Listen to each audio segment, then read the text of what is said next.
Hey guys, welcome to the video. HBB did a video a few weeks ago on an IEM that I had not heard of and piqued my curiosity because it's accessible for most people that watch this video. It's available with Samsung phones and it's included with some of those phones. So I'd have to imagine worldwide it'd be pretty easy to get a hold of one of these. I know for me it was a journey.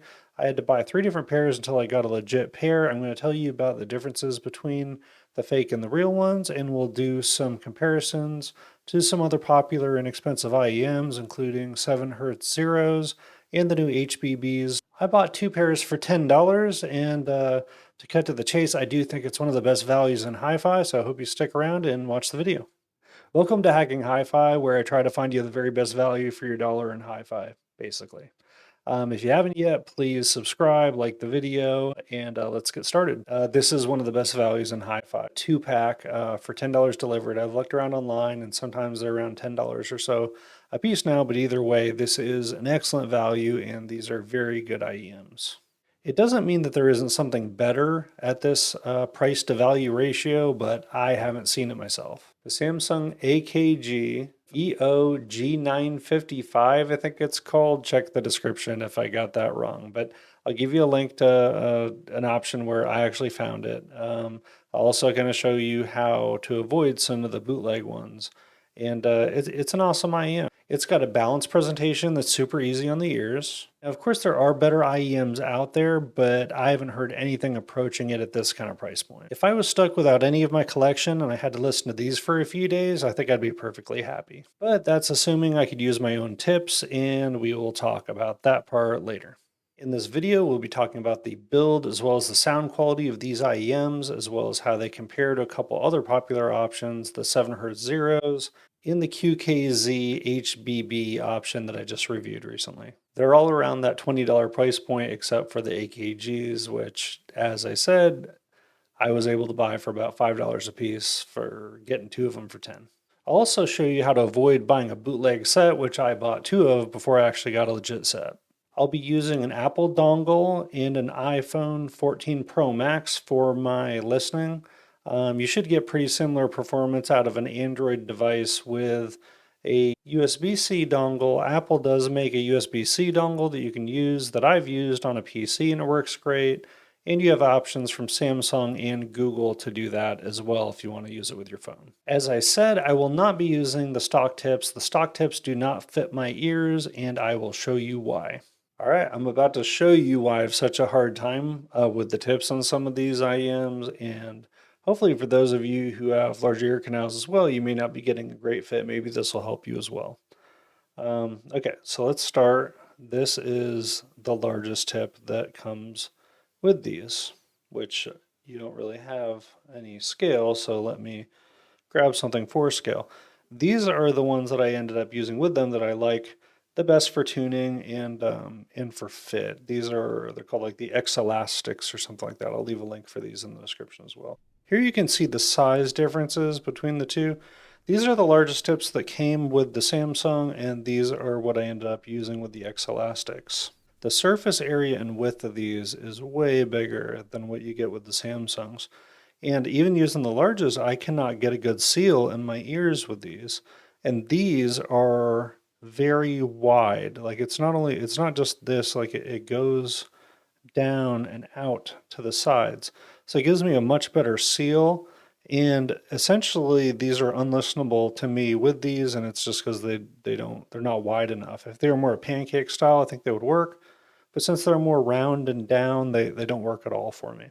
But for those of you who really want me to look at using inexpensive tips for inexpensive IEMs, I do have some tips from AliExpress on the way that are really inexpensive, and I'm hoping once I get a chance to use those and try them out, then I'll be able to tell you like, hey, the stock tips didn't work for me, but I got this $4 option for you can use instead of telling you, hey, for these $20 IEMs, you're going to need this set of $15 tips. I know that's kind of hard for a lot of people. I would argue that there is some value for spin fits and stuff, even at that price point that you could use with different IEMs, but I guess that's probably another conversation. But anyway, I've got some cheaper tips on the way, and I'm hoping that I find a good solution so that when this happens, I can tell you, hey, try these $4 tips from AliExpress instead of buy these $15 spin fit. So we'll see.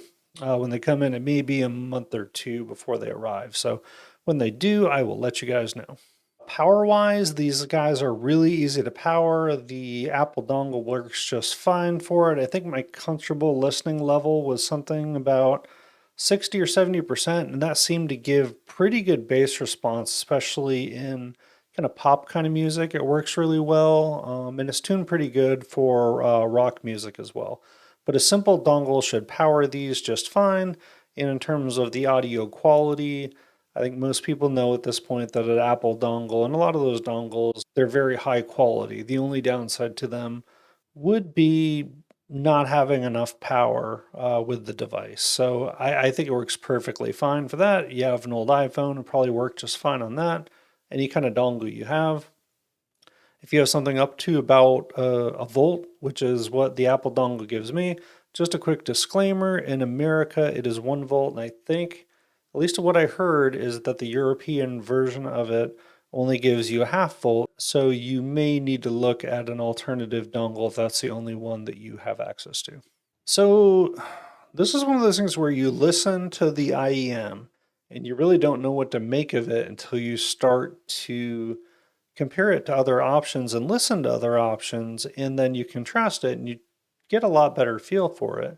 I think they're tuned in the same kind of way they do for their earbuds and for the AKG K361 and K371. The tone on these IEMs are excellent. They're safe though.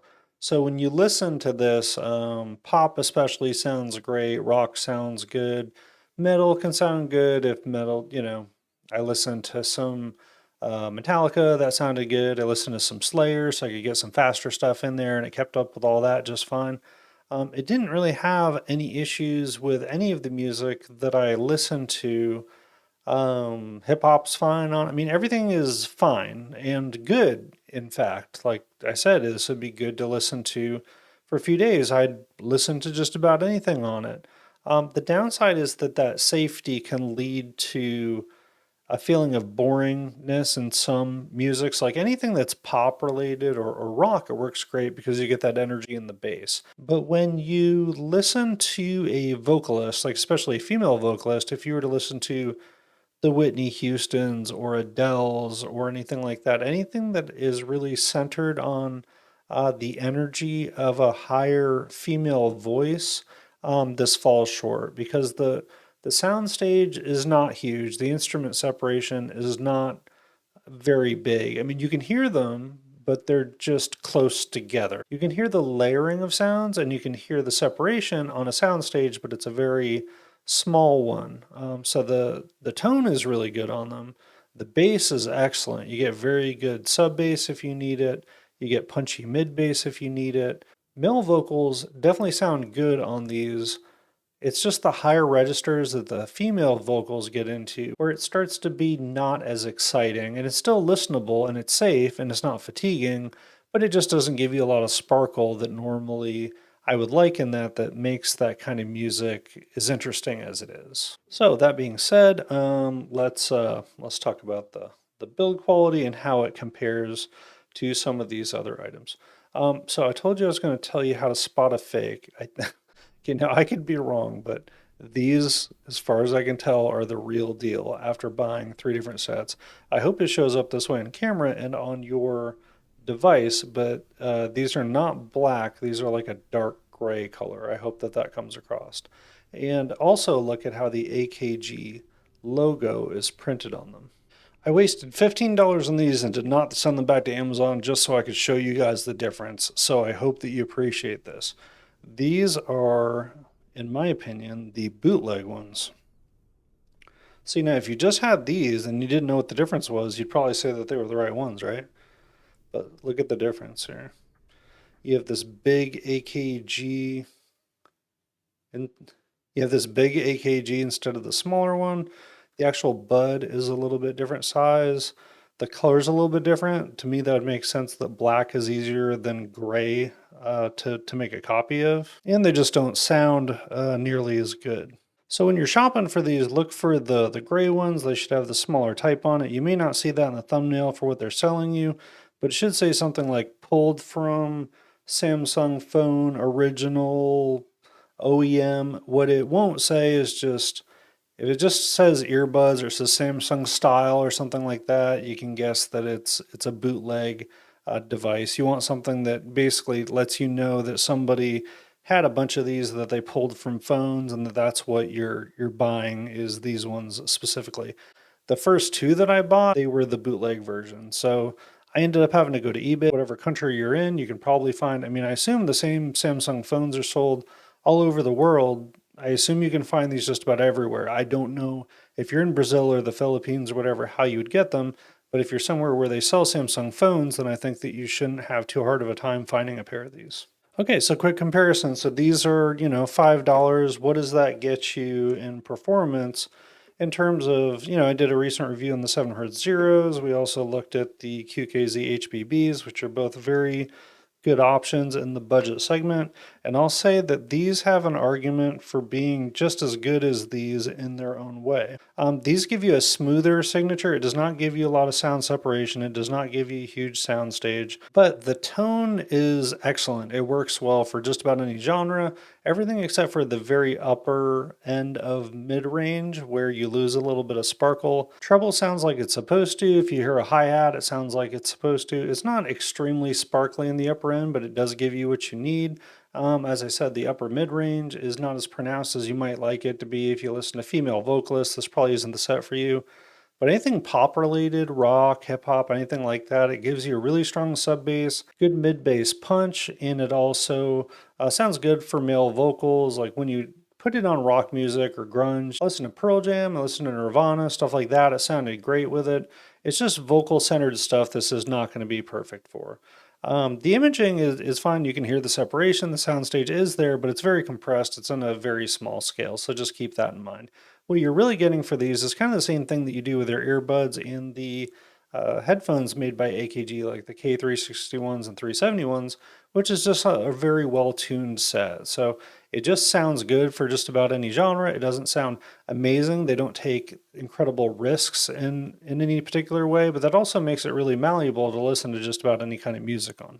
As we've said with the 7Hz Zero in the past, it's very good technically. You get great sound separation, you get good imaging, you get the good sound stage, you get all that stuff, but it does get a little bit harsh in the upper mid-range. The bass isn't super pronounced, and that upper mids can get a little screechy sometimes.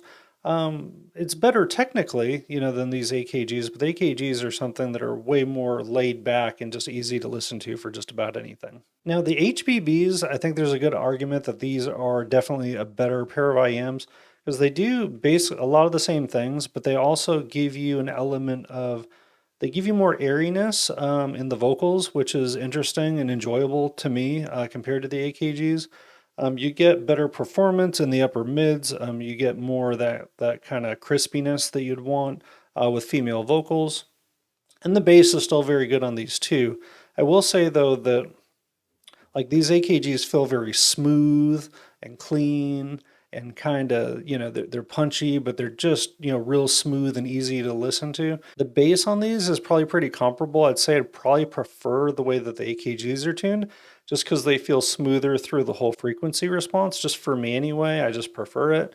But the vocals I think are definitely a lot better on these, and you get a better sense of soundstage and imaging than you do on the AKGs. So conclusion, this is just a quick video. I just wanted to tell you guys about these because I thought they were cool.